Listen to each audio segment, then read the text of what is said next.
Hi friends, how are you? Welcome to Akia Objective Chemistry. I am Ramesh, Senior Chemistry Teacher. In today's session, we are going to learn percentage yield and some questions asking combination of both percentage yield and limiting reagent. Let us see what is the percentage yield. So before discussing to understand this percentage yield, first I need to discuss the one small example. So there is an equation. A is the reactant which undergo a chemical change, whether it is decomposition, the A is the reactant, it undergo a chemical change to form product B. So here, according to this reaction, 1 mole of A undergoes chemical change to form 1 mole of B. This is the equation. I taken 2 moles. 2 moles. 2 moles of A, 1 mole of A can produce 1 mole of B. Then 2 moles of A can produce how many moles of B? Obviously 2 moles of B. Okay, this is the expected. We can expect 2 moles of B from 2 moles of A from this equation. This is called expected. It is also called theoretical yield.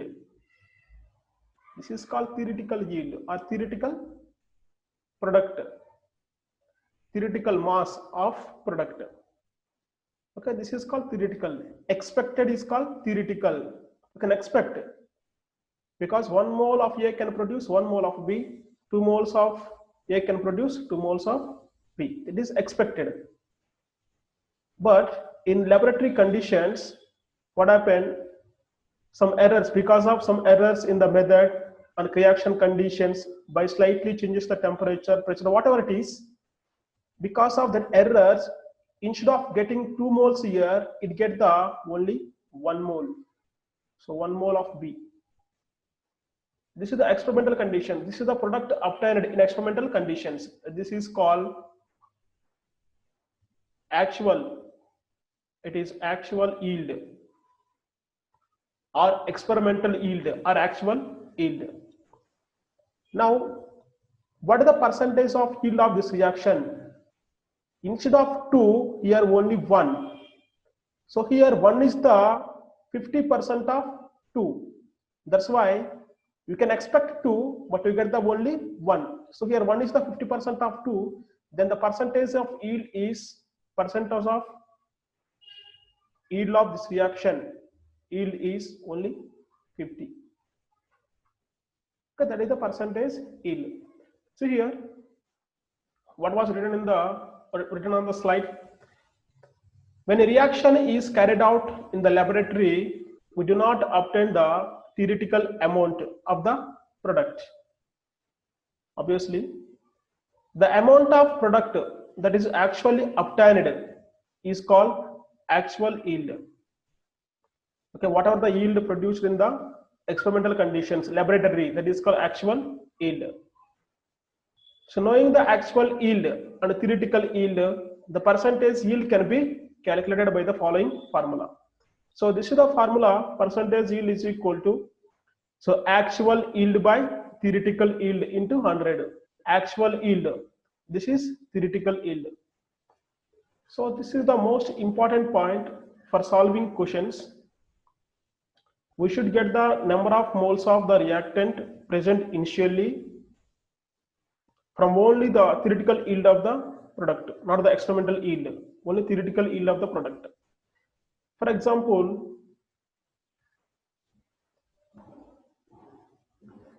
so 1 mole of A, 2 and 1 mole of B to form 2 moles of AB. Okay, the theoretical yield is, okay, for example, I want 4 moles of AB. This is expected. In order to form the 4 moles of AB, this is theoretical expected. So this is the theoretical yield. This is theoretical yield. Nothing but expected. In order to form 4 moles of AB, how many moles of B2 is required? See here, according to this equation, 1 mole of B2 can form 2 moles of AB. Then 4 moles of AB can form how many moles here? How many moles of B2? This is 2 moles. Now how many moles of A2? 2 moles. So how we can get these 2 moles and 2 moles? So how could you expect from the theoretical yield?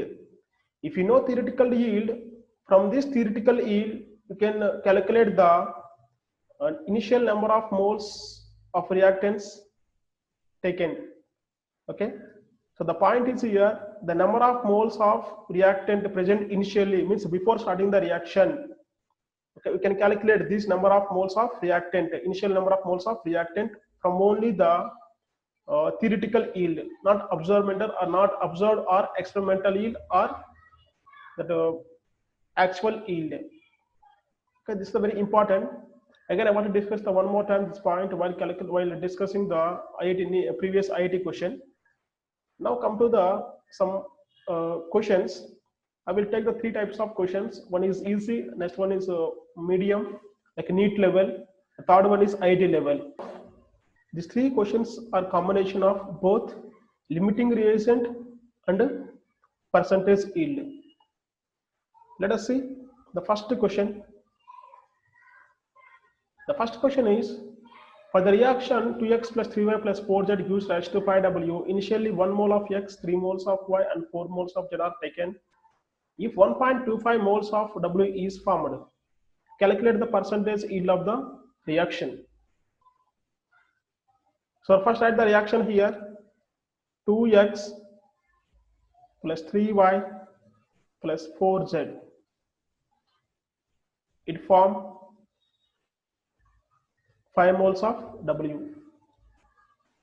Okay, they taken how many moles of x here? 1 mole of x, 3 moles of y and 4 moles of z. Okay, are taken. And how many moles of W is formed here? 1.25 moles of W is formed experimentally in laboratory conditions. In laboratory, 1.25 moles of W is formed. Then find the percentage yield of the reaction. That is the question given. Okay, in previous video, I could discuss how to find the limiting reagent. To find the limiting reagent, in order to find the limiting reagent, we have to calculate the ratio. Out of 3 reactants, the reactant which has the least ratio of given moles to the given moles to the stoichiometric coefficient. The reactant which has the least ratio, this ratio is called limiting reagent. Let us find the ratio for these 3 reactants. So it should be least. Okay, if you want limiting reagents, how can you find the limiting reagents? Then please watch the previous video. Then find the ratio of these 3, x, y and z. So for x, the ratio is given moles means the moles given in the question. 1 mole of x given. Then stoichiometric coefficient of x in this equation is 2. That is 0.5. Like in the same way, for y find. So number of moles of y given is 3. And stoichiometric coefficient of y also 3. That is 1. For z, number of moles given 4. And stoichiometric coefficient also 4. This is the stoichiometric coefficient of z in the equation. That is 1. Then which one has the least ratio? So x. That's why x is the limiting reagent, LR. So x is the limiting reagent. Once if you find the limiting reagent, so with respect to limiting reagent, you can easily find the number of moles of product formed, W formed. So see here, 2 moles of X can form how many moles of W? 5 moles. 5 moles of W. Now here in this question, how many moles of X given? Then 1 mole. So 2 moles can form 5 moles of W. Then 1 mole can form how many moles of W? So 2, 5. Then 1, how much? 2.5 moles. Otherwise, cross multiplication, 1 into 5 by 2, 2.5 moles of W. So this is expected. So we could derive this 2.5 moles from the equation. So we can expect from 1 mole of X can produce 2.5 mole of W. But experimentally, how many moles of W is formed here? 1.25. In laboratory conditions, 1.25 moles of W is formed. Now find the percentage yield here. Percentage yield equal to, so what is the formula? Actual yield by theoretical yield. So what is the actual yield? 1.25 in experimental conditions. Then what is the expected value? 2.5 moles into 100. That is nearly equal to here 2.5.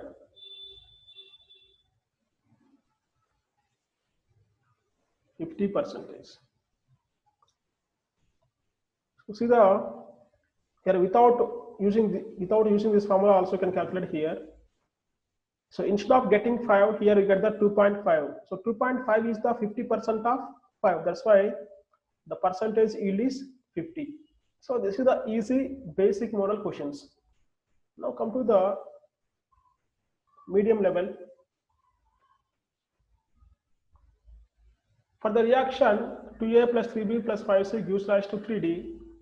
Initially 2 moles of A, 4 moles of B and 6 moles of C are taken in 25% yield. Taken in 25% is yield. The yield should be here 25%. Then calculate number of moles of D. We need to find the number of moles of D. Then first write the equation given. So 2A plus 3B, 5 moles of C react together to form 3 moles of D.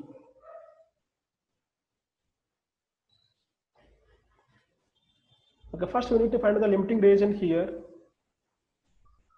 Then find the ratio. The 3 reactants are there, A, B and C. So ratio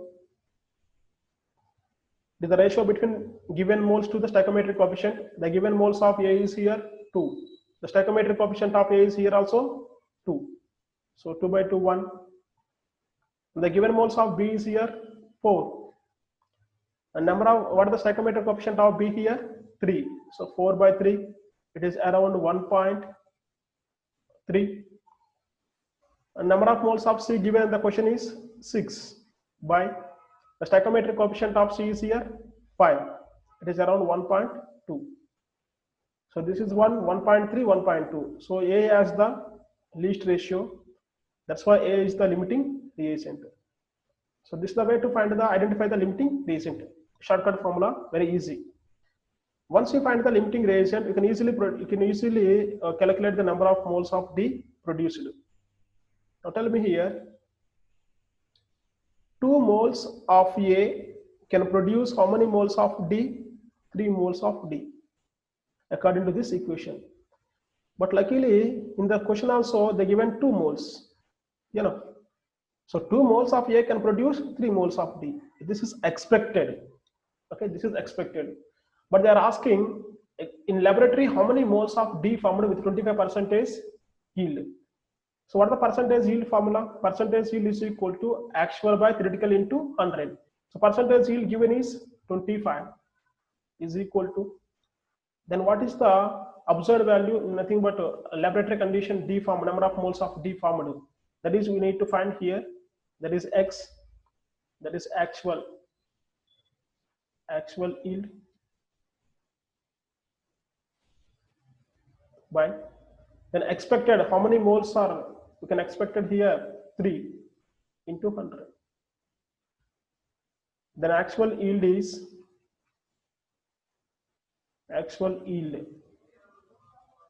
of product, means D is equal to 25 into 3 by 100. 25 ones are 25, 4s are 3 by 4, 0.75.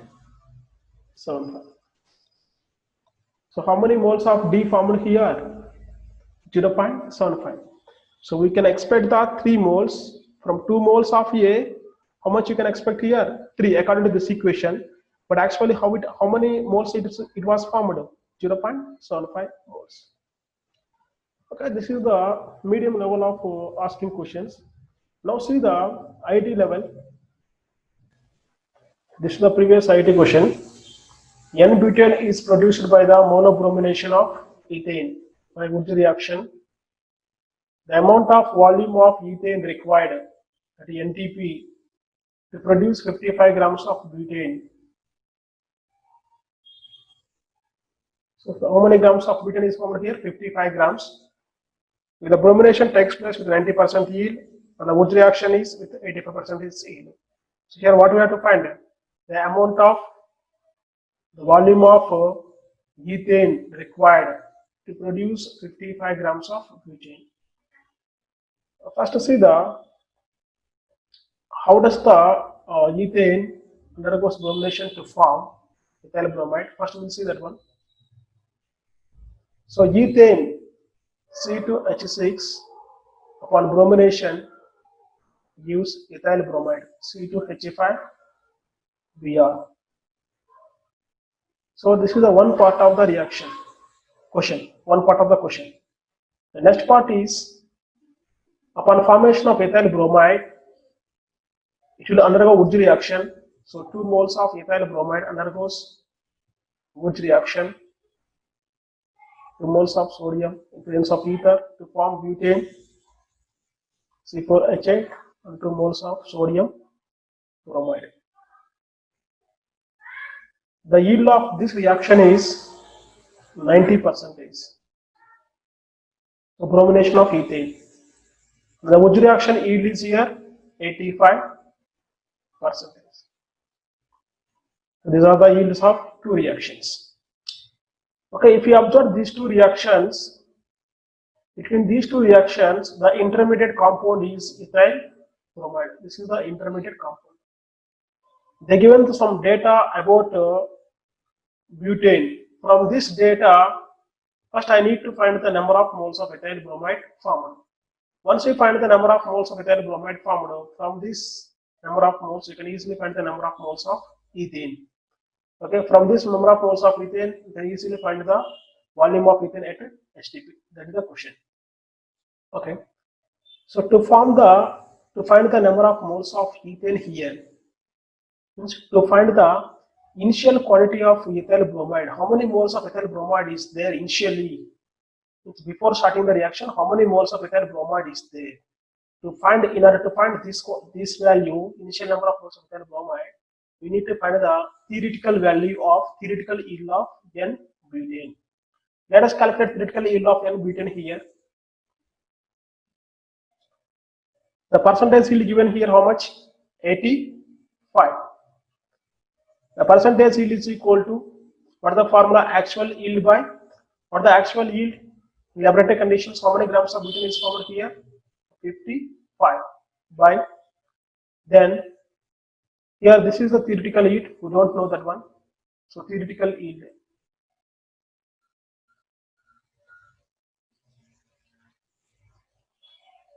Theoretical yield of butane. So both you can get the grams only into 100. This is the formula for percentage yield. Percentage yield is equal to, so this is the actual yield, 55 grams, it is given in the question, and the theoretical yield of butane, both are for butane only, into 100. Now find the theoretical yield.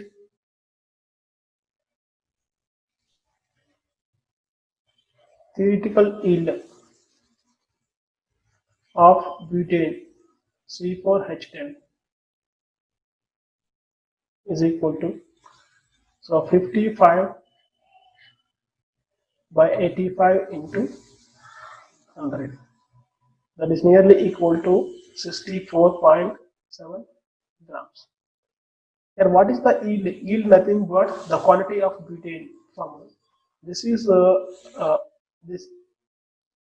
this is formed. This number of grams is formed under experimental condition, nothing but laboratory condition. In laboratory, this many grams will form.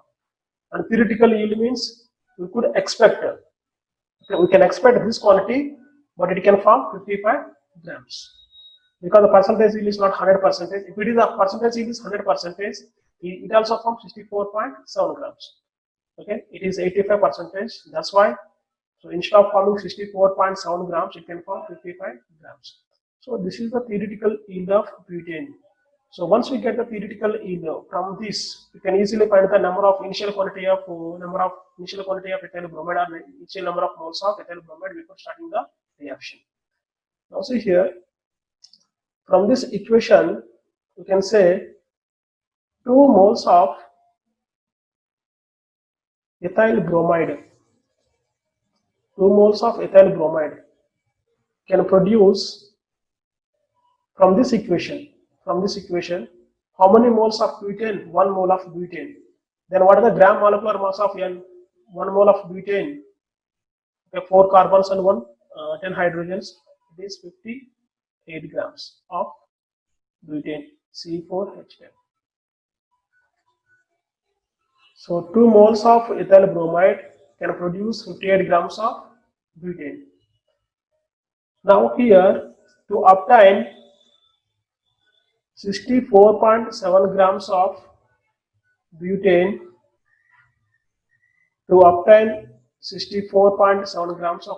how many grams of ethyl bromide is required? And find this one. How many grams of ethyl bromide here?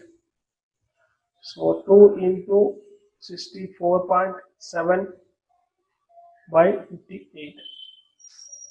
That is nearly equal to 2.33 moles. Okay, initial number of moles of ethyl bromide is present in this equation is 2.33 moles. So this is the very important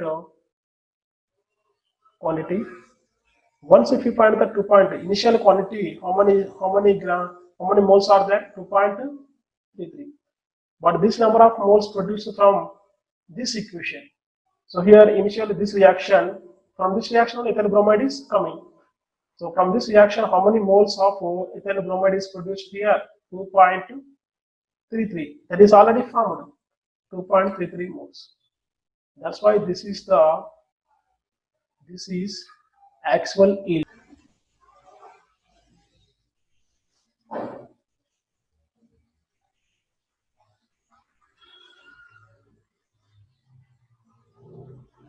Okay.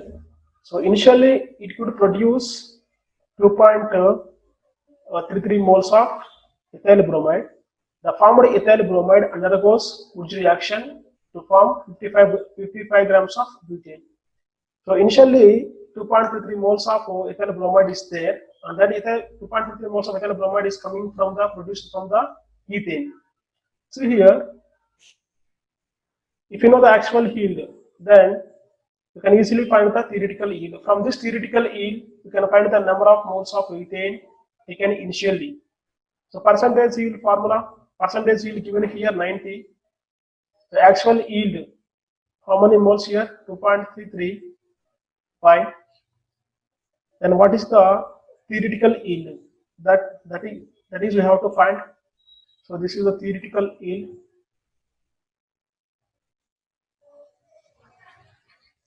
Theoretical yield 200.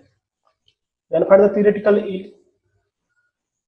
Theoretical yield nothing but here theoretical number of moles of ethyl bromide produced. Then theoretical yield of this is ethyl bromide C2H5Br. Because here the quantity taken is moles, that's why you can get the theoretical yield C2H5Br also moles. So theoretical yield of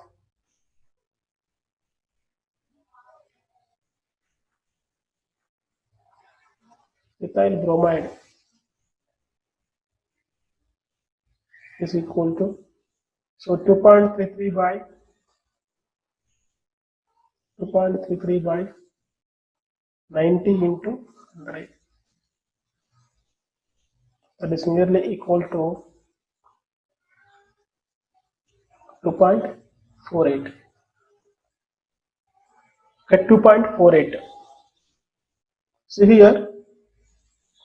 So 2.48 moles of ethyl bromide is produced. Expected 2.48, but how many moles it is formed? 2.33, because the percentage yield of the reaction is 90%. Okay, 2.48 moles of ethyl bromide is expected. So from this theoretical yield, you can easily find the number of initial number of moles of ethane taken. See here, from this equation, 1 mole of ethane can produce how many moles of ethyl bromide? 1 mole. Then 2.48 moles of ethyl bromide is obtained from 2.48 moles of ethyl bromide, because number of moles of ethane and the number of moles of ethyl bromide produced is equal. That's why. So here 2.48 moles of ethyl bromide, in order to produce the 2.4 moles of ethyl bromide, then 2.48 moles of ethane is required. So the number of moles of ethane required to produce the 2.48 moles of ethyl bromide is also 2.48. So number of moles of ethyl bromide is 2.48 moles. Then volume, how can I find the volume here? So volume is equal to volume of ethane is equal to number of moles into 22.4. So 2.48 into 22.4, nearly equal to 55.5 liters. So this is the question. Here the point is, the total question is solved based on one point. The point is, the initial quantity of number of moles of reactant is calculated from only theoretical yield. Based on that point, you can easily solve this question. So based on the today data given, what I taught up to now, today's session. So based on that, so try to solve this question from your side. So magnesium react with sulfur to form magnesium sulfide. So that's all for today class, today's session. So if you have any doubts regarding this, you can ask in comment session. So definitely sure I can reply to that questions, doubts. Thank you for watching.